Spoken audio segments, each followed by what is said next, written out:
मैं हूं अमीश देवगन और आप देख रहे हैं न्यूज 18 इंडिया पर आर पार का वीकेंड एडिशन। और आर पार के आज के वीकेंड एडिशन में बात करेंगे, राहुल गांधी ने भारतीय अर्थव्यवस्था को मृत कहा है और उन्होंने डोनाल्ड ट्रंप की बात को रिपीट करा है, एंडोर्स किया है। इसके अलावा इस हफ्ते राहुल गांधी पर सुप्रीम कोर्ट की एक बड़ी गंभीर टिप्पणी आई है और कहा गया है कि आप सच्चे भारतीय होते तो कभी ऐसा नहीं कहते। तो आज न्यूज 18 इंडिया के आर पार के वीकेंड एडिशन पे इसी पर बहुत गंभीरता से बड़ी चर्चा।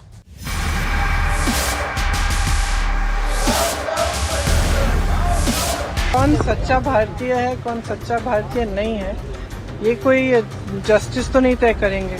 सुप्रीम कोर्ट के जज का जो बयान आदरणीय राहुल गांधी जी पर था वो बहुत ही आश्चर्यजनक था।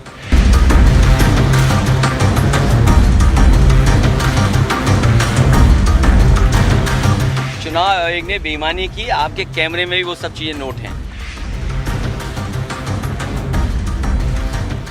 That 1,250,000 votes was stolen. The Election Commission has to give us that information because if they don't, they're going to be consequences.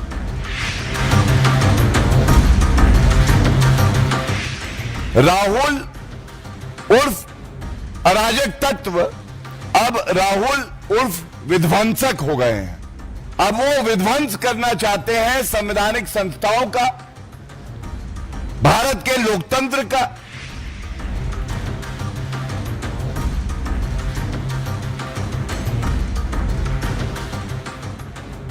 Everybody knows that the Indian economy is a dead economy. I'm glad that President Trump has stated a fact.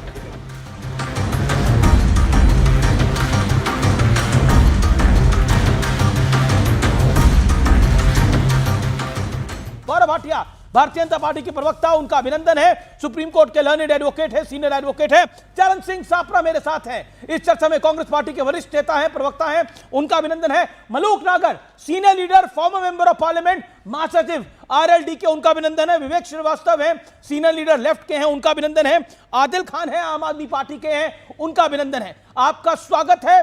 मैं सबसे पहले शुरुआत आपसे करता हूं गौरव भाटिया। गौरव भाटिया, कुल मिलाकर सदन में सीआईएसएफ और तो और प्रियंका गांधी वाड्रा कह रही हैं कि कोर्ट तय नहीं करेगा कि मेरा भाई सच्चा भारतीय है कि नहीं है। गौरव भाटिया, देखिए, आज पूरा भारत कह रहा है अमीश जी, जहां तक राहुल नकली गांधी की बातचीत हो रही है, कि ना ये सच्चे भारतीय हैं ना ये अच्छे भारतीय हैं। मैं पुनः कहूंगा, ना सच्चे हैं ना अच्छे। क्यों? और हम लोग तमाम चर्चाओं में ये उठाते थे कि एक भारतीय कैसे अपनी वीर सेना के लिए, जिसका साहस शौर्य पूरा विश्व जानता है, कह सकता है कि भारतीय सेना चीनी सेना से पिट रही। और सच्चाई क्या है अमीश जी? चीनी सेना को खदेड़ा था और अमेरिका की इंटेलिजेंस एजेंसी और तमाम और देशों की इंटेलिजेंस एजेंसी ने बताया 45 जवान चीन के मारे गए क्योंकि हमारी वीर सेना है। लेकिन सर्वोच्च न्यायालय ने मोहर लगाई उसी बात पे और जो कहा, सबसे पहले टिप्पणी नंबर 1, अगर आप सच्चे भारतीय हैं तो आप ऐसा कभी नहीं कहेंगे। इसका मतलब जो राहुल गांधी ने कहा, नेता प्रतिपक्ष है, सांसद रहे हैं, लेकिन एक नागरिक भी हैं, कैसे कह सकते हैं? दूसरा, क्या आपके पास कोई प्रमाण है 2000 वर्ग किलोमीटर जमीन ले ली है चीन ने? क्योंकि नरेंद्र मोदी जी कह चुके हैं पिछले 11 साल में 1 इंच भूमि नहीं गई। हमारे आर्मी के जनरल कह चुके हैं 1 इंच जमीन नहीं गई 11 साल में। हाँ, 43,000 स्क्वायर किलोमीटर जमीन अगर किसी ने दी तो वो जवाहरलाल नेहरू हैं। तो सुप्रीम कोर्ट ने कहा क्या प्रमाण है? और तीसरी बात ये भी कह दिया क्या आप वहां पे थे, कम से कम जिम्मेदारी से बोलना चाहिए। तो मैं सबसे पहले एक बात कहूंगा, प्रियंका गांधी वाड्रा अपने भाई का बचाव कर रही हैं, लेकिन सर्वोच्च न्यायालय ने वो बात कही है जो भारत की जनता कह रही है कि हमारा दुर्भाग्य है कि ऐसा नेता प्रतिपक्ष मिला है जो ना परिपक्व है ना जिम्मेदार है। ओके, चरण Singh Sapra, Jagdambika Pal BJP member of parliament कह रहे हैं पहली बार कोई सांसद जो संविधान की शपथ लेके आया है वो न्यायपालिका पर टिप्पणी कर रहा है। साफ है कि परिवार खुद को संविधान और संसद दोनों से ऊपर मानता है, यानी गांधी परिवार संविधान और संसद दोनों से ऊपर है, इसीलिए उन पर कोर्ट की टिप्पणी लागू नहीं होती। अमीश जी, जैसे आपने बीजेपी के प्रवक्ता को बिना टोके समय दिया, ऐसे मुझे भी बिना टोके समय दीजिएगा। न्यायपालिका पर टिप्पणी की बात अगर आप करते हैं तो मैं आदरणीय जगदंबिका पाल जी को याद दिलाना चाहूंगा कि निशिकांत दुबे तो अभी थोड़े दिन ही पहले भूल गए थे, तो कोई मेमोरी लॉस हुआ है क्या जगदंबिका पाल जी को? ये बोले थे, निशिकांत दुबे बोले थे, अर्जुन राम मेघवाल बोले थे, उन्होंने तो चेता दिया था न्याय व्यवस्था को, जुडिशरी को, यहां तक कह दिया था कि गृह युद्ध होगा तो उसकी जवाबदार जुडिशरी होगी।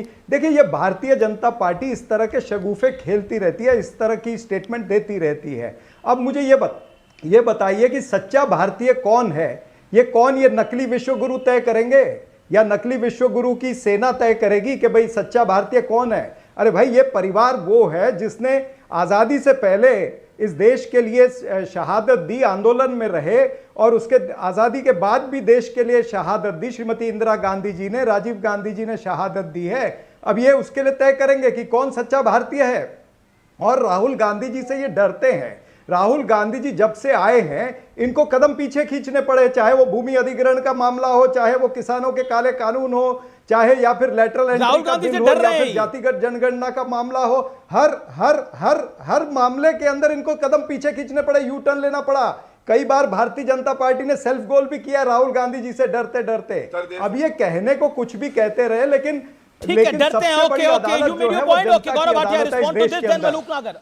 तो जनता की अदालत तय करेगी। ओके, जनता की अदालत तो तय कर रही है बीते 11 साल से, और अभी महाराष्ट्र में तय करा है, हरियाणा में तय करा है, तो इसीलिए तो 400 से 240 पर ले आए। आप डरते हैं राहुल गांधी से, और मल्लिकार्जुन खड़गे कह रहे हैं कि सीएसएफ को तैनात कर दिया गया है सदन के अंदर।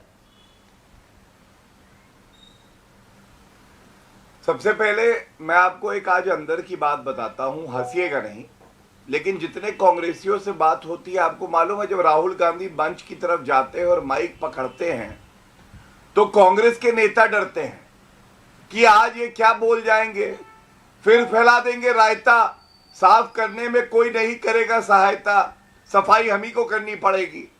तो ये सच्चाई है।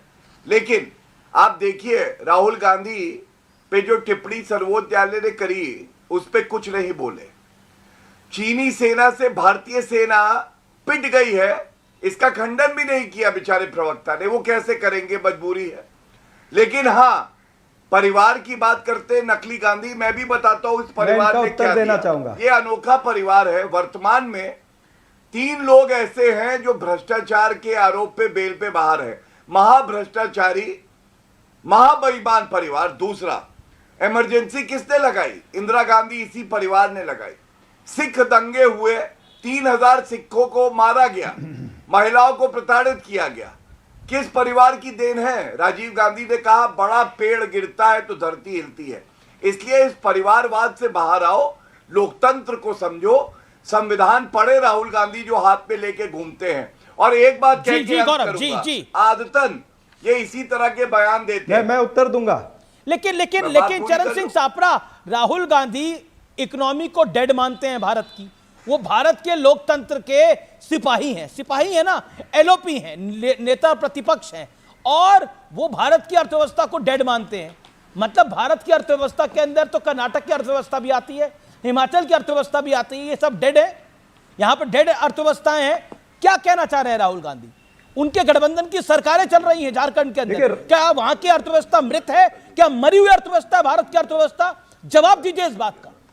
डोनाल्ड ट्रंप एक गलत बात कर रहे हैं, और उस बात का सपोर्ट, कोई दुनिया में कोई बुरी बात करेगा भारत के लिए, उसका सपोर्ट कांग्रेस करेगी।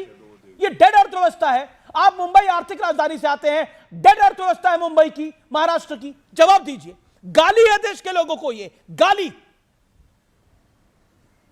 राहुल गांधी जी का कहने का परिप्रेक्ष्य यह है कि जिस तरह से हमारे देश की अर्थव्यवस्था जो चरमरा रही है, भारत की अर्थव्यवस्था मरी हुई है। साहब, मैं आपसे दिल की गहराइयों से यह सवाल पूछ रहा हूं।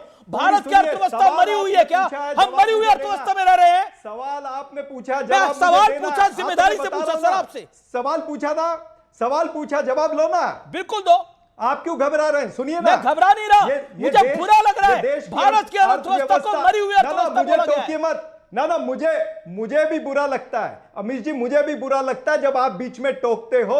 अर्थव्यवस्था इसलिए चरमराई है क्योंकि आज हमारी मैन्युफैक्चरिंग इंडस्ट्री जो है उसमें दरार पड़ी है। तो चरमराता बोलते हैं, मरे हुए क्यों बोल रहे हैं? एमएसएमई जो है, एमएसएमई जो है वो चली नहीं है। आपका मेक इन इंडिया, आपका फेक इन इंडिया हो गया है। आपकी तमाम सारी योजनाएं जो है वो सिर्फ क्रोनी कैपिटलिज्म के लिए है। आप अगर माफ करते हो, किसी का कर्जा माफ करते हो तो उद्योगपतियों का 16 लाख करोड़ रुपया माफ करते हो, किसानों को कोई कर्ज माफी नहीं देते हो। ये तमाम सारी चीजें देख करके कहा गया है कि देश की अर्थव्यवस्था चरमरा रही है। बिकॉज़ इतिहास इस बात को याद रखेगा। व्यूअर्स, भारत की अर्थव्यवस्था मरी हुई है। अगर आप कोई काम कर रहे हैं, कोई बिजनेस कर रहे हैं, आप कहीं नौकरी कर रहे हैं, आप कोई सर्विस दे रहे हैं, तो आप कुछ नहीं कर रहे हैं। भारत की अर्थव्यवस्था मरी हुई है बकौल कांग्रेस पार्टी के सर्वोच्च नेता राहुल गांधी। आप मानते हैं इस बात को? मुझे एक्स पर, फेसबुक पे, इंस्टाग्राम पे लिख के भेजिए। भारत की अर्थव्यवस्था मरी हुई है मलूक नागर।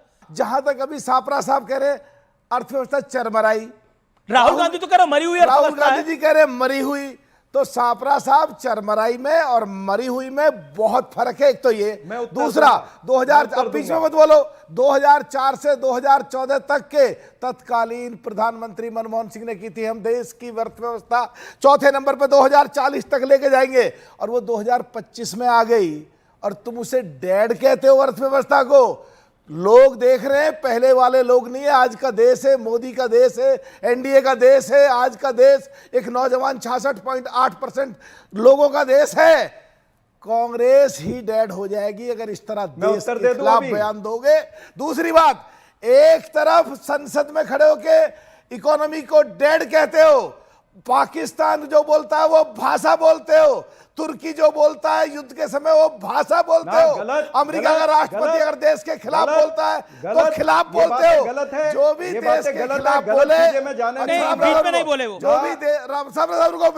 जो भी देश के खिलाफ बोले तुम उसको उसकी वाहवाही करोगे, यानी कि तुम एनडीए या मोदी सरकार से इतने लड़खड़ा गए हो कि तुम एनडीए की खिलाफत करते करते, मोदी की खिलाफत करते करते देश की खिलाफत पे पहुंच गए हो। ये पॉइंट है, ओके, यही पॉइंट है। ये देखिए, यही बात ऑनरेबल सुप्रीम कोर्ट ने बोली कि कोई देश से प्यार करने वाला तो ऐसी बात नहीं कह सकता। मोदी की खिलाफत करते करते देश की खिलाफत क्यों? भारत की अर्थव्यवस्था मरी हुई है। ये आपसे भी ये शब्द नहीं निकल पा रहे हैं देवगन साहब, क्योंकि आप भी कुछ कामकाज करते होंगे। वो मरा हुआ कामकाज नहीं है, वो मरा हुआ कामकाज नहीं है। किसी दूध वाला अगर दूध बेचता है तो वो भी इस अर्थव्यवस्था में कंट्रीब्यूट कर रहा है। एक पान वाला अगर पान की दुकान लगा रहा है तो वो भी इस अर्थव्यवस्था में कंट्रीब्यूट कर रहा है। और जो व्यक्ति नौकरी करने के लिए जा रहा है वो भी इस देश की अर्थव्यवस्था में कंट्रीब्यूट कर रहा है। और एक दुकानदार, ये परचून की दुकान वाला भी कंट्रीब्यूट कर रहा है। उन सब के लिए ये गाली है। आप जब कहते हैं भारत की अर्थव्यवस्था मरी हुई है, ये जो मेरे दर्शक हैं ये सब काम से लौट रहे होंगे इस समय, ये या फिर काम करके वापस आ रहे होंगे, ये भी सोच रहे होंगे कि हम एक मरी हुई अर्थव्यवस्था में काम करते हैं। दर्शकों, मैं आपसे पूछता हूं, क्या भारत, ये देश की अर्थव्यवस्था मर चुकी है? मतलब अर्थव्यवस्था मरने का मतलब क्या होता है? भारत की जीडीपी माइनस में है, भारत की कंडीशन सोमालिया टाइप हो चुकी है। क्या बात कर रहे हैं आप सापरा साहब? आप खुद आर्थिक राजधानी में रहते हैं, जिम्मेदार आदमी हैं आप। यह बयान बहुत गलत है। तो अभी देखिए, देश की अर्थव्यवस्था इसलिए कहा है कि मरी है या मर रही है क्योंकि आज आप 82 करोड़ लोगों को अपने पास से राशन दे रहे हैं। इसलिए कहा गया है कि आज जो दूध वाले की बात करते हो, जो गरीब व्यक्ति की बात करते हो, उसको पूछो कि उसके घर में आटे का आटा जो आता है वो क्या भाव में आता है। सब्जी तरकारी कितने भाव में आती है? जो खाने का तेल है जो 80 रुपए लीटर था वो 180 रुपए लीटर हो गया। हवाई चप्पल से लेकर के हवाई जहाज तक जीएसटी लगा दिया नरेंद्र मोदी जी ने। अब बीच में मत बोलिए, मैं आपके बीच में नहीं बोला था। इनको एक मिनट, नहीं, इनको शांत कराइए। जो हवाई चप्पल से लेकर के हवाई जहाज तक आपने जीएसटी लगा दिया। हर वस्तु के ऊपर आपने जीएसटी लगा दिया है, यानी ठीक है, मैं शमशान जवाब भूमि देता की हूं, जो गौरव भाटिया, समझ है, let उस पर गौरव भी भाटिया जीएसटी come आपने लगा दिया। महंगाई आपकी, बेरोजगारी आपकी, महंगाई की बात लोग इस करिए देश ना। को छोड़ आप करके जा महंगाई रहे से हैं, अर्थव्यवस्था को मरा हुआ कैसे नौजवान कह इसको सकते हैं? छोड़ करके आप जा महंगाई रहा है। मरी हुई बोलिए, तो आप चरमराती कहते हो कि अर्थव्यवस्था बोलिए, मरी हुई अर्थव्यवस्था कैसे कह सकते हैं? और फिर सुप्रीम कोर्ट कहता है कि सच्चा भारतीय ऐसी बात नहीं कह सकता। जब आप बोलते हैं भारतीय सेना पिट रही है। गौरव भाटिया, पहलगाम में जो आतंकी मरे वो असली थे या नकली? कांग्रेस को इसका भी सबूत चाहिए। वंस अगेन सबूत, लॉबी ऑफ कांग्रेस रिटर्न्स। देखिए, नकली गांधी परिवार की यही परेशानी है। आतंकी मरते हैं, बाटला हाउस में मरे थे, सोनिया गांधी फूट फूट के रोने लगी थी, कहने लगी थी राहुल तुम्हारा मुंह बोला भाई मारा गया है। अरे आतंकी मरने का प्रूफ चाहिए क्या? कांग्रेस हेडक्वार्टर में सोते हैं, प्रूफ आपके पास होगा? मैं तो रेणुका चौधरी जी से इतना ही कहूंगा, मुझे दो वक्तव्य उनके याद आते हैं। एक, जब उनसे कहा गया था कि महंगाई बहुत बढ़ रही है और कांग्रेस की सरकार थी, तो उन्होंने कहा क्या गरीब जो है 1000 रुपए का सिलेंडर नहीं ले सकता है? और दूसरा, उनकी हंसी, अब मैं क्या बोलूं, अभी बोलूंगा तो फिर यहाँ पे बहुत हंगामा होने लगेगा। वो हंसती तब है जब देश उम्मीद करता है कि उनकी आंखें नम होंगी, और जब आंखें नम करनी होती है तो वो हंसती हैं, ये उचित नहीं है। अब मैं एक और बात बताता हूं। देखिए, निशिकांत दुबे जी की बात करी, फर्क क्या है ये समझिए। निशिकांत दुबे जी ने जो बयान दिया था न्यायपालिका को लेके, किसी भी भारतीय जनता पार्टी के नेता ने समर्थन नहीं किया। हम प्रवक्ता लोग भी आए, हमने कहा पार्टी का ये स्टैंड नहीं है, लेकिन प्रियंका गांधी वाड्रा ने राहुल गांधी का समर्थन किया कि भारतीय सेना चीनी सेना से पिट गई है। अब मरी हुई इकोनॉमी अर्थव्यवस्था पे आते हैं। 4th largest economy in the world, चौथी सबसे बड़ी अर्थव्यवस्था दुनिया में है। बड़ी अर्थव्यवस्थाओं में सबसे तेजी से आगे बढ़ रही है, 6.5% से ज्यादा से कोई और अर्थव्यवस्था इतनी तेजी से नहीं बढ़ रही है। एनपीए की बात कर रहे थे, आपको बता दूं बैंक्स का लोएस्ट एनपीए है 11 साल में। ये कर्जा दे के बढ़ाते थे, और 1,78,000 करोड़ रुपए का मुनाफा हुआ है। देखिए, मैं बात पूरी कर लूं अमित भाई। जी अब मैं अपनी बात पूरी करना जी 20 सेकंड गौरव भाटिया, आप 15 सेकंड और दे दीजिए, धन्यवाद। हाँ जी, अब देखिए G20 जो देश है उसमें लोएस्ट इनकम इनइक्वालिटी भारत में है। एफडीआई इनके समय में 36 बिलियन यूएस डॉलर आया था, हमारे समय में जो है 81 बिलियन यूएस डॉलर एक साल में आया है। डिफेंस एक्सपोर्ट 100 देशों में हम निर्यात कर रहे हैं, और 46,000 करोड़ इनके समय में था, 1,28,000 करोड़। और सबसे बड़ी बात है, वीजा पेमेंट सिस्टम को बीट कर दिया। नंबर 1 पेमेंट सिस्टम है इंडिया का आज की डेट में, जो ये यूपीआई है। अब आप मुझे बताइए, क्या ऐसी अर्थव्यवस्था मरी हुई हो सकती है? अगर कुछ मरा है तो वो राहुल गांधी की सोचने की क्षमता है। Okay Gaurav, you made your point. Gaurav, you made your point. Vivek, Bharat की अर्थव्यवस्था मर चुकी है, point number 1। Point number 2, Renuka Chaudhary का जो बयान है जिसमें बोला जा रहा है पहलगाम में आतंकी मरा या कौन मरा हमें नहीं पता, क्या आपको लगता है ये जिम्मेदारी भरे बयान है? इससे ऑपोजिशन जीत जाएगा, इससे कांग्रेस जीत जाएगी ये सब बयान देने से? पब्लिक खुश होगी? बात जीतने हारने के लिए नहीं, एक चीज तो आपको माननी पड़ेगी कि 10 साल से 11 साल से, जब से 2014 हुआ है, बीजेपी की सरकार पहले भी थी, सरकार में और अपोजिशन में कोई तालमेल नहीं, कोई विश्वास नहीं, सिर्फ एक दुश्मनी का माहौल है, डिस्कशन हो नहीं सकते, allegations and counter allegations. Rahul Gandhi को की संसद की सदस्यता वो भी एक कॉन्स्पिरेसी के तहत ले ली जाती है, घर से उन्हें निकाला जाता है, कोविड में प्रियंका गांधी को अपना घर छोड़ना पड़ जाता है, तो देयर इज विक्टिमाइजेशन हैपनिंग, इसमें कोई दो राय है ही नहीं।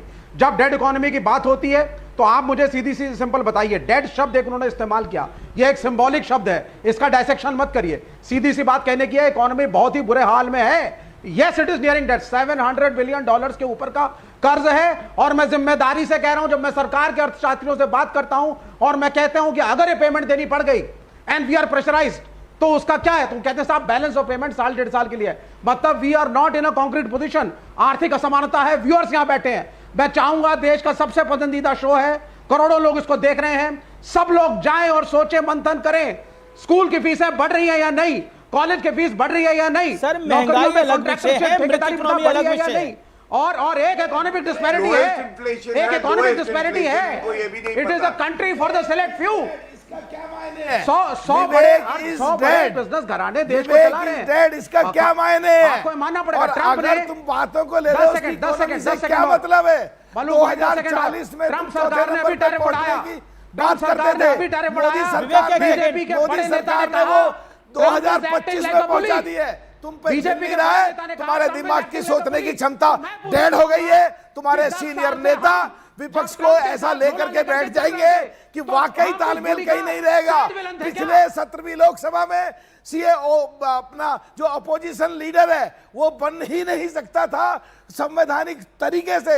अब अपोजिशन का लीडर बना है और वो देश में कहेगा इकोनॉमी डेड, हमारे देश की सेना पिट रही है, हमारे देश की जमीन पे कब्जा हो गया, पाकिस्तान ने कितने हमारे जहाज गिराए। तो माननीय उसको सुप्रीम गलत कोर्ट ले को जा रहे हैं। कहना ही पिटने पड़ेगा, का कोई शब्द भी इसलिए भारतीय अपना यूज किया इस गया तरह था, नहीं बोल सकता। क्योंकि उस क्षेत्र विवेक में तुम्हारी weapons अच्छी allowed छवि नहीं है, थे। उनकी लड़ाई तरफदारी चीन करके और भारत अपनी के छवि सैनिकों पे के हाथ से दौड़ छवि मत तो लगाओ।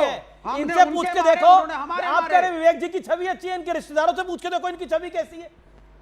विवेक जी कैसी छवि है आपकी आपके रिश्तेदारों के बीच के अंदर? नहीं बात नहीं, छवि की है ही नहीं, बात छवि की नहीं है। आप अपने घर वालों से पूछ के देखो, राहुल गांधी कह रहे हैं कि भारत की अर्थव्यवस्था डेड है, इसके मायने क्या है? कोई बोले कि कोई व्यक्ति डेड है, नहीं तो भारत की उसको मरा हुआ माना अर्थव्यवस्था जाएगा ना? बुरे हाल में है। ये अरे इसका ये जवाब अमेरिका दो, सुनिए, विवेक 10 is सेकंड dead. लूंगा सर रमेश भाई, विवेक is dead. 10 सेकंड लूंगा मैं। विवेक is dead. सुनिए, इसका सुनिए। क्या मतलब है? मल्लू भाई मुझे बोलने दीजिए, फिर आप बोलिए। अरे बात ही गलत दोनों बोलोगे बोलेंगे तो तो तुम्हें आवाज क्या नहीं बोलने आएगी। दे? सुन लीजिए, मैं 10 तुम सेकंड राहुल गांधी को डिफेंड करोगे, क्या आप बोलने सुन दे? तो लो ना। अच्छा, ठीक है, देश के 30 खिलाफ सेकंड, बोलते हैं, क्या श्रीमान बोलने जी, दे? मलूक नागर जी, देश के खिलाफ बोलते हैं, क्या मलूक बोलने नागर दे? जी मेरा आप निवेदन है, ruling farmer member of dispensation के पार्लियामेंट मेंबर है, आप पार्लियामेंट शांति। रहे हैं। हाँ, अब आप 10 सेकंड मुझे ले लीजिए। मेरा ये कहना है, अब पिछले 11 साल से इकोनॉमिकली हमने अमेरिका की पॉलिसीज को टो किया है, टोटली टो किया है, पॉलिटिकली भी टो किया है। इजराइल का समर्थन भी उसी लाइन में रहा है। डोनाल्ड ट्रंप से प्राइम मिनिस्टर की एक व्यक्तिगत मित्रता रही है, और एज यूजुअल जो हमेशा अमेरिका ने सबके साथ किया, उसने आपको लास्ट मोमेंट पे आके छोड़ा। ओके, आदिल खान मुझे आम आदमी पार्टी के नेता के पास जाना पड़ेगा, काफी देर से वो इंतजार कर रहे हैं। आदिल खान जो राहुल गांधी के लिए सुप्रीम कोर्ट ने टिप्पणी करी और उसके डिफेंस में जो कांग्रेस के नेता बात कर रहे हैं, और जो राहुल गांधी कह रहे हैं कि अर्थव्यवस्था डेड हो चुकी है, तो इसमें तो आपका राज्य पंजाब भी आता है, उसकी अर्थव्यवस्था भी डेड हो गई है। Will this help opposition? क्या ये ऑपोजिशन की मदद करेगा या नुकसान करेगा? आपको क्या लगता है? हालांकि आप अपने आप को कांग्रेस से अलग कर चुके हैं। अमीश भाई, जब भारतीय जनता पार्टी को विपक्ष किसी बड़े मुद्दे पर घेरता है और मोदी सरकार फंसने लगती है, तब राहुल गांधी जानबूझकर बीजेपी के सामने लूज पॉइंट की राजनीतिक गुगली फेंक देते हैं। क्यों और फेंकते हैं? पूरा मुद्दा डिरेल कर देते हैं। आपने तो गठबंधन भी किया, पूरा क्यों फेंकते हैं विपक्ष, ये लूज, ये जो गुगली क्यों फेंकते हैं राहुल गांधी? पूरा विपक्ष, मैं वही कह रहा हूं कि पूरा विपक्ष सवाल कर रहा था कि ऑपरेशन सिंदूर पर मोदी जी के दोस्त, जब पूरे देश की सेना अपना पराक्रम दिखा रही थी, तो मोदी जी के जो दोस्त हैं ट्रंप, उनके सामने मोदी जी ने सरेंडर क्यों किया? पूरा विपक्ष जानना चाह रहा था। हम जानना चाह रहे थे कि आखिर हमारे देश की विदेश नीति है क्या? तो राहुल चाइना गांधी के ने क्या साथ किया? आप झूला झूल रहे थे, और चाइना पाकिस्तान के साथ क्यों खड़ी हो गई? तो राहुल गांधी जी ने एक ऐसा मुद्दा छेड़ा जिससे पूरे का पूरा जो अपोजिशन का सवाल था वही डिरेल हो गया। और यह पहली बार नहीं है, हमेशा जब भारतीय जनता पार्टी किसी बड़े मुद्दे पर घिरती है और यह लगता है कि पूरी की पूरी सरकार घिरने लगी है, जब संसद के अंदर उनके पास कोई जवाब नहीं होता है, जब पूरा सदन बुलाया जाता है और पूरा विपक्ष कहता है कि आप इस पर बोलिए कि आपने ट्रंप के सामने घुटने क्यों टेके, वो भी तब जब हमारी सेना पराक्रम दिखा रही थी बॉर्डर के ऊपर, जब हमारी सेना साहस के साथ लड़ रही थी। पर ये तो सुप्रीम कोर्ट ने राहुल गांधी से पूछा है, आखिर आपने ट्रंप के सामने घुटने क्यों टेके? तो राहुल गांधी पूरे मुद्दे को और कांग्रेस पार्टी पूरे मुद्दे को ड्रेल कर देती है, और मुझे लगता है कि ये दोनों मिल करके एक दूसरे के साथ गलबहिया डाल करके इस देश के साथ राहुल गांधी डिरेल कर देते हैं हर चीज को। ओके, एक सेकंड, चरण सिंह सापरा इस पर रिस्पॉन्स करना चाह रहे हैं। एक ने तो पूरे देश का फ्यूचर खराब किया, 1% खराब कर रहा है मिलकर के। एक ही पार्टी, आम आदमी पार्टी, जो इस देश के भविष्य को सुधार सकती है, वो आम आदमी पार्टी है। राहुल गांधी डिरेल कर देते हैं ऑपोजिशन की सारी मूवमेंट्स को। मैं आम आदमी पार्टी की दयनीय परिस्थिति है, ये मैं समझ सकता हूं। दयनीय आपके दर्शक परिस्थिति भी है समझ क्यों? सकते होंगे। इनकी दयनीय अब ये- परिस्थिति क्यों है? अब ये 3-4 शून्य दिल्ली में आपका है, दयनीय परिस्थिति इनकी है। भाई जब सुनिए ना, जब मेरी बात तो पूरी होने दीजिए।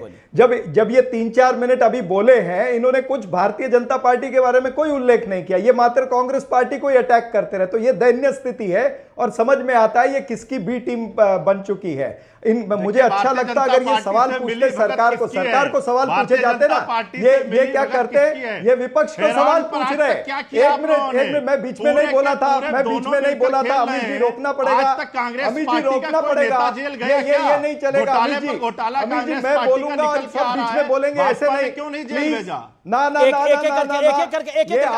पार्टी का दोगलापन ओपन कर रहा हूं, आपने बोला, उन्होंने नहीं बोला बीच में। चरण सिंह छापरा की बारी है। चरण सिंह छापरा, आदिल खान बोल रहे हैं कांग्रेस पार्टी के कितने नेता अभी तक जेल गए हैं, घोटाले सारे आपने करे हैं। आम आदमी पार्टी के प्रवक्ता और नेता बोल रहे हैं घोटाले सारे आपने करे हैं, एक नेता आपका जेल नहीं गया अभी तक। मुझे अच्छा लगता और दर्शकों को अच्छा लगता अगर आदिल खान ये पूछते सरकार को कि भाई हमारे नरेंद्र मोदी की कमजोरी ये है, अमित शाह की कमजोरी ये है कि हमारी सीमा के 250 किलोमीटर अंदर आकर के हमारे घर में पहलगाम में घुस करके आतंकियों ने हमारे निर्दोष पर्यटकों को मारा है। इस पे आपने सवाल नहीं पूछा, उसका दोषी कोई तय नहीं हुआ, अकाउंटेबिलिटी तय नहीं हुई। आपने सवाल विजय शाह पर नहीं पूछा, जिसने कहा हमारी सैनिक बेटी के बारे में। एक मिनट, सेना बेटी को भारतीय जनता पार्टी कहती है कि ये आतंकवादियों की बहन है। आपका मुंह नहीं खुलता है। जगदीश देवड़ा कहते हैं कि सेना को नतमस्तक होना चाहिए, आपका मुंह नहीं खुलता है। जब वो रणबीर पठानिया कहता है कि हमारी एयरफोर्स जो है निकम्मी निठल्ली है, आपका मुंह नहीं खुलता है। यह आम आदमी पार्टी का दोगलापन है। मैं खुलेआम कहता हूं, चीन पर आप सवाल नहीं पूछते हैं, एसआईआर के ऊपर आपने सवाल नहीं पूछा। देश में महंगाई है, बेरोजगारी है, हमारी सोशल जस्टिस के ऊपर स्थिति चरमराई है, आप कोई सवाल नहीं पूछोगे। आप खाली कांग्रेस पार्टी को टारगेट करने का आदिल खान को मौका देना चाहिए। आप 3 सेकंड आप इनको कवर फायर देते हो। लेकिन आदिल खान एक सेकंड आपने बोला। ओके छापरा साहब, आपको ऑडियो डाउन कर रहा हूं मैं। छापरा साहब मेरा निवेदन है, शांत होइए अब आप। ओके, रेणुका चौधरी वो कह रही है कि कितने आतंकी मारे गए, हमें तो पता नहीं है आतंकी मारे गए हैं नहीं मारे गए हैं पहलगाम वाले, और पहलगाम के आतंकी में मारे गए हैं कि नहीं मारे गए हैं, हमें तो इसकी जानकारी नहीं है, हमें तो कोई बताए। मतलब उसको उनको उसमें भी सबूत चाहिए। तो क्या आपको लगता नहीं है कि यह चीज तो पाकिस्तान खुद पिक करेगा?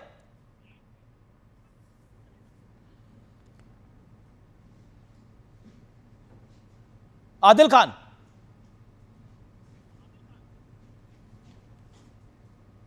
देखिए अमीश भाई, अभी जो कांग्रेस के प्रवक्ता कह रहे थे भारतीय जनता पार्टी से सवाल तो हम ही पूछ रहे हैं। हम ये बार बार पूछ रहे हैं कि मोदी जी जाकर विदेश में आप पे दया आती है। नहीं, हमारी अब दयनीय स्थिति किसकी है आप समझिए। विपक्ष सवाल पूछ रहा है इनसे कि नमस्ते ट्रंप, हाउडी मोदी प्रोग्राम, अब की बार ट्रंप सरकार का नारा जोर जोर से लगाने वाले और ट्रंप को अपना मित्र बताने वाले, आखिर ट्रंप के कहने पर, आखिर ट्रंप के सामने इससे उनकी क्या मजबूरी थी कि उन्होंने घुटने टेक दिए? जब हमारे देश की सेना ऑपरेशन सिंदूर में अपना पराक्रम दिखा रही थी तो आखिर क्या मजबूरी थी कि आपने घुटने टेके? तो राहुल गांधी ने पूरे के पूरे सवाल को ही डिरेल कर दिया। मैं वही तो कह रहा हूं कि आप जब भारतीय जनता पार्टी घिरती है, जब मोदी सरकार घिरती है, तो आप जाकर के एक ऐसा गुगली फेंक के चले आते हो कि पूरे के पूरे देश का जो डिबेट है वही डिरेल हो जाता है। और मैं भारतीय जनता पार्टी से पूछना चाहता हूं, भाटिया साहब यहां बैठे हैं, कि वो बताएं कि ऐसे क्या मजबूरी थी। ठीक है, ओके, जवाब गौरव मांगने गए थे, बड़े बड़े नारे लगा रहे थे, 25% टैरिफ लगाया गया, आखिर मोदी जी उस पर क्यों नहीं बोल रहे? Gaurav Bhatia reply, audio is down. Gaurav Bhatia make your point. Amish भाई, मैंने सुना आम आदमी पार्टी के प्रवक्ता ने सरेंडर और घुटने टेक शब्द कहा। तो अगर मुझे सही याद आता है, क्योंकि मैं अरविंद केजरीवाल की तरह गजनी तो हूं नहीं कि याददाश्त चली जाए, अरविंद केजरीवाल ने क्या कहा था? सोनिया गांधी, राहुल गांधी को जेल में होना चाहिए, शरद पवार भ्रष्टाचारी हैं और लालू प्रसाद यादव भ्रष्टाचारी हैं। मैं पूछना चाहता हूं, ऐसी क्या मजबूरी आई? मफलर चला गया, टोपी चली गई और घुटने टेक दिए। मोदी जी ने क्या, आपके बीच में नहीं बोले आदिल खान, ट्रंप के लिए वोट मांगने कौन गया था ये बताइए। ट्रंप के लिए बीच वोट में ना मांगने बोले, कौन गया था, पहले अच्छा ये नहीं बताइए लगता। आप भाटिया सड़क छाप ट्रंप प्रवक्ता के थोड़ी लिए ना वोट है। मांगने कौन अच्छे गया था प्रवक्ता भाटिया है, साहब बीच में बताइए। नहीं बोले।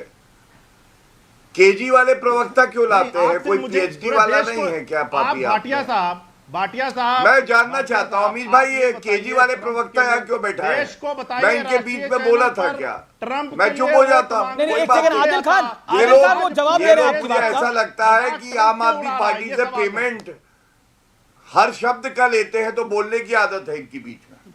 बोलने दीजिए, मैं तभी पेमेंट तो बोलूंगा आप जब लेते ये हैं, चुप हो कभी जाए। समाजवादी पार्टी से पेमेंट लेते हैं, कभी भारतीय जनता पार्टी से पेमेंट लेते हैं। ठीक पेमेंट है। की आदत अब तो हो आपको है गया। साहब। कभी अब हो सपा गया। से अब पेमेंट शांत लेके बैठ जाते हो, चलिए। कभी भाजपा से अमीश पेमेंट भाई, अब लेके आप बैठ चुप जाते करा हो। लीजिए। पेमेंट की आदत आप आपको है ऐसे साहब। दो मेरा कौड़ी के सवाल बड़ा प्रवक्ता को छोटा सा लाते है हो कि जिसको ये जिसके भी लिए नहीं वोट पता कि मांगने गए चर्चा थे, आज कैसे पूरे करनी है। दुनिया के सामने ये तरीका देश का ठीक मजाक नहीं है। क्यों उड़ा रहा आप है? हंस- आदिल जवाब खान दे दीजिए आप। शांति। आदिल खान सुनिए, आपको जो मफलर पहना है ना, अमीश भाई, जाके मेरा ढूंढ बड़ा के छोटा आओ। सा सवाल है। केजरीवाल ने बहुत- अभी अरे मुझको आदिल जी, लगा आपका के सवाल लपेट पूछ के लिया, शांत हो जवाब जाइए। सुन लीजिए ना। एक शांत हो मिनट डाउन जाइए। कर रहा हूं मैं। एक सेकंड, गौरव भाटिया जवाब। धन्यवाद। देखिए अमीश भाई, सबसे पहले मैं एक बात बताऊंगा, स्तर वाले प्रवक्ता बुलाया करिए। प्रश्न पूछते हैं, फिर चिल्लाने लगते हैं, हम उत्तर देंगे और ऐसा देंगे अभी फिर चिल्लाएंगे। घुटने किसने टेके? अरविंद केजरीवाल ने सोनिया गांधी और राहुल गांधी के सामने। लेटा किसके सामने? लालू प्रसाद यादव के, जिनके गले लग रहा था। और अमेरिका की बात कर रहे हैं ना, ये नरेंद्र मोदी जी हैं। अच्छे अच्छे झुक जाएंगे भारत के सामने। नरेंद्र मोदी जी ने, अमेरिका ने दबाव बनाया, रूस से आप क्रूड ऑयल मत लीजिए। पूरा देश जानता है, देश हित में था, लिया। S-400 रूस से मत लो। नरेंद्र मोदी जानते थे देश हित में है, लिया। ये है इसका जवाब तथ्यों पे। अब आप सुनिए अमीश भाई, एक प्रश्न आपसे।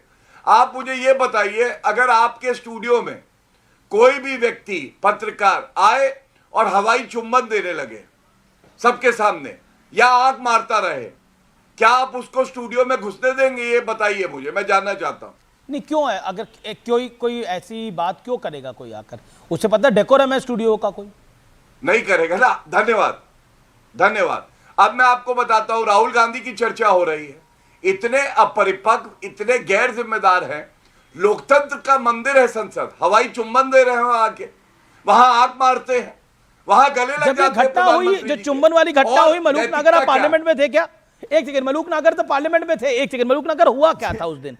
वो कहानी क्या है? देखिए, मैं उसमें पार्लियामेंट कितना सच है, कितना डिटेल है उसमें, पार्लियामेंट कितना में झूठ है? पार्लियामेंट में मैं था, घटना बिल्कुल सत्य है दोनों, लेकिन परिप्रेक्ष्य किस तरीके से था, क्या पीछे थी, क्या कारण था, वो बोल करके बैठे हैं। उन्होंने लगा मैंने पूरा किले फतेह कर दिया, उस तरीके से वो इशारे उन्होंने करे थे। एक बात मुझे कहनी है, सो कॉल्ड इंडिया गठबंधन की सबसे बड़ी पार्टी कांग्रेस, अरे ये आपस में गठबंधन को ही नहीं संभाल सकते। आप पार्टी कांग्रेस जो हो रही है, नहीं, आप बाहर है इनके साथ, आप कांग्रेस के साथ नहीं है, वो कह रही है। जी नहीं, हालांकि कांग्रेस आपको रखना चाहती है। सबसे बड़ी पार्टी कांग्रेस कह रही है कि पंजाब में भी आप अलायंस कर लो, लेकिन आम आदमी पार्टी नहीं करना चाहती। कांग्रेस है, इनकी जिम्मेदारी बैठती है सबको साथ लेके चलें।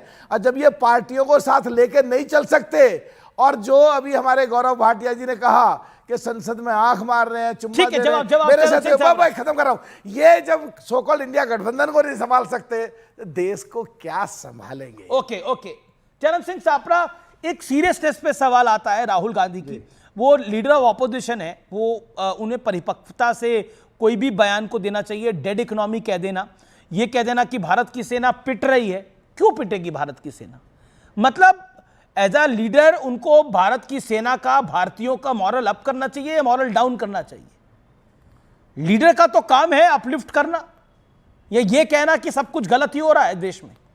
सापरा साहब फंस गए, कैसे डिफेंड करें अपने आप को? आप मानते हैं कि भारत की सेना पिट रही है और डेड इकोनॉमी है हम? एक मिनट, आप इन दोनों बयानों से सहमत हैं? आप बोल दीजिए यहां पर कि भारत की सेना पिट रही है और भारत की डेड इकोनॉमी है। ये दोनों बातें जो राहुल जी ने बोला है, आप रिपीट कर दीजिए मेरे मंच पे।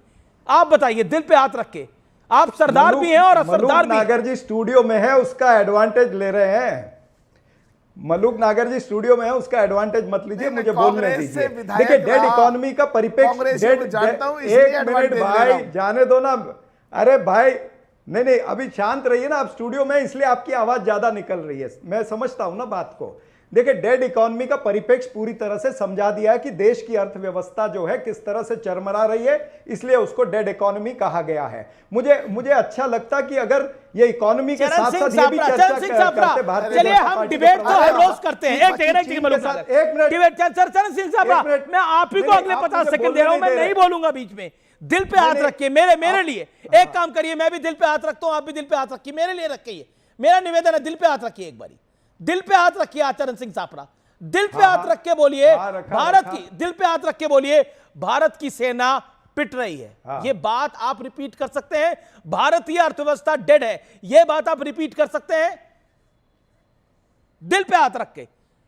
आप सरदार भी हैं और असरदार भी हैं, बोलिए। सेना को हाँ, मैं असरदार सरदार हूं, इसीलिए कहता हूं कि भारत की सेना गलवान के अंदर हमारे 20 सेनानी जो है वो शहीद हुए, और चौथे दिन प्रधानमंत्री आकर के टीवी चैनल पर कहते हैं ना कोई गुस्सा था, ना कोई गुस्सा है। चुप, अभी मेरी बात सुन लीजिए, सुनिए। अभी देखिए, ऐसा है कि जब भारत के प्रधानमंत्री अपरिपक्व बात करेंगे इस तरह से, तो निश्चित रूप से सवाल उठेंगे, क्या हमारे सेनानी चीन की हद में गए थे? क्या चीन की जमीन पर गए थे? तो ये जो भारत के प्रधानमंत्री जो अपना आंख कान मुंह हमेशा बंद कर लेते ना, चीन के साथ में 122 बिलियन डॉलर का ये कर रहे हैं, ट्रेड कर रहे हैं, 100 बिलियन डॉलर का ट्रेड डेफिसिट हो गया है, फिर भी भारत के प्रधानमंत्री जो है वो आंख कान मुंह सब बंद करके धृतराष्ट्र बन करके बैठे, मुंह में दही जमा करके बैठे हुए हैं। तो ये ट्रेड की बात नहीं करेंगे, चीन को लाल आंख दिखाने की झूठी बात करेंगे, चीन को लाल आंख दिखाने की बात करते हैं और लाल कालीन बिछा करके रखा है। तो मेरी बात पूरी होने दीजिए। 60 साल के कांग्रेस की सरकार ने जो इकोनॉमी ग्रो करी उसको भी मार दिया, पूरी डेड कर दी। जब तुम्हारी सरकार थी, ग्रो करी, हमने तो 8% जीडीपी पहुंचाई, देश को तो 6.5 के ऊपर नहीं लेके गए। ये बता दीजिए, मलूक नागर फ्लूक बातें मत करिए, मलूक नागर फ्लूक बातें मत करिए, फ्लूक बातें मत करिए, मलूक नागर फ्लूक बात मत करिए। मैं ये अरे हमारी जीडीपी 8 पे थी, आप 6.5 पार नहीं कर पाए, फ्लूक बातें मलूक नागर कर रहे हैं। छोड़िए ना ये सब बातों को, मनमोहन सिंह जी ने इधर की बातें कर संसद में कहा है सबसे बड़ा इतिहास है, रिकॉर्ड निकालो, में स्टडी करी हुई है, मलूक नागर एहसान फरामोश हो सकता है, मलूक नागर एहसान फरामोश हो सकता है, लेकिन ये देश नहीं हो सकता। मलूक नागर और उसकी पार्टी जो है वो मोदी जी की गोदी में बैठी है। आप एहसान फरामोश हो सकते हैं, आप एहसान फरामोश, आपकी पार्टी फरामोश हो सकती है डॉक्टर मनमोहन सिंह की। ओके ठीक है, Gaurav let me get Gaurav Bhatia on screen. Gaurav Bhatia, जब कांग्रेस को डिफेंड करना पड़ता है, गौरव गोगोई कह रहे हैं, आप ही के हम नाम है गौरव गोगोई, वो कहते हैं कि एससी के माननीय जज को राहुल जी पर टिप्पणी पर चर्चा हुई और हमें लगा सुप्रीम कोर्ट के जज की टिप्पणी बेहद चौंकाने वाली थी। माननीय जज ने राजनीतिक दलों के लोकतांत्रिक अधिकारों पर टिप्पणी करी। ये लोकतांत्रिक अधिकार पर टिप्पणी है, आप भी वकील थे। देखिए अमीश भाई, मैं कोर्ट के अंदर उपस्थित था, जो शिकायत करता था उसकी तरफ से मैं ही वहां पे अपनी दलील रख रहा था। ये पहली बार नहीं है सर्वोच्च न्यायालय ने फटकार लगाई है। राफेल का झूठ जब फैलाया राहुल गांधी ने, झूठ बोला सुप्रीम कोर्ट के बारे में और कान पकड़ के माफी मांगी, और सुप्रीम कोर्ट ने कहा राहुल गांधी को आगे और जो है जिम्मेदारी से बयान देना चाहिए, वो आदेश मेरे हाथ में। तीसरा, वीर सावरकर जी के बारे में अपशब्द कहे, सर्वोच्च न्यायालय ने फटकार लगा के कहा वो महाराष्ट्र में पूजे जाते हैं, और आपकी दादी मतलब राहुल गांधी की दादी इंदिरा गांधी जी ने तारीफ करी है वीर सावरकर जी की, ये भी सर्वोच्च न्यायालय में हुआ। तो किस पे प्रश्न उठा रहे हैं बंटी बबली, और बंटी बबली के साथ गोगोई जी भी, मुझे ये पूछना पड़ेगा। लेकिन अब मैं जो बता रहा हूं, राहुल गांधी कार्टून मूवी में कैरेक्टर की तरह है कि कोई ने गंभीरता से नहीं लेता। वजह सुनिएगा, 14 सितंबर 2022 को बोला भारत की 1000 स्क्वायर किलोमीटर जमीन ली है। 16 दिसंबर 2022 को प्रेस कॉन्फ्रेंस में कहा 2000 स्क्वायर किलोमीटर। 4 अप्रैल 2025 को कहा 4000 स्क्वायर किलोमीटर, और एक बार कहा 44,000 स्क्वायर किलोमीटर। अब आप बताइए, इज ही नॉट फनी? मैं तो समझता हूं कार्टून है वो। विवेक, ऑपोजिशन को ऑपोजिशन करने के मुद्दे ही नहीं पता, फंस जाते हैं आप हर बार। उससे पूछ लो एक बार। लगता है विवेक तक आवाज नहीं जा पा रही है। विवेक, मेरी आवाज मिल रही है आपको? नहीं, मैं सुन सकता हूं। विवेक, आ रही है, जेपी नड्डा ने बोला हमसे ट्यूशन ले लीजिए, क्योंकि आप कह रहे हैं सीआईएसएफ के जवान सदन में तैनात हो गए। जी नहीं, ट्यूशन की क्या बात है, पूछना हक है। अगर कोई र्यूमर भी है तो पूछेंगे नहीं क्या? और जिस तरीके से पहले पार्लियामेंट में हुआ है, बिल्कुल पूछा जाएगा, कुछ भी होगा पूछा जाएगा। जब आप मलूक नागर, देखिए ये सीआईएसएफ ये इस तरह की अनर्गल बातें, र्यूमर की बात सदन में बोल देंगे आप, र्यूमर के आधार पर? जो लोग सदन में रहे हैं और वो बाहर आके ऐसी बेतुकी गैर जिम्मेदार बयान जो संसदीय परंपराओं के बिल्कुल खिलाफ हो, कोई भी एजेंसी देश की जहां हम लोग संसद में बैठते हैं वहां वेपन लेके जा ही नहीं सकती, तो रूमर क्यों फैली? आपके ऊपर विश्वास नहीं है, आप कुछ भी कर सकते हैं। र्यूमर पे कैसे कुछ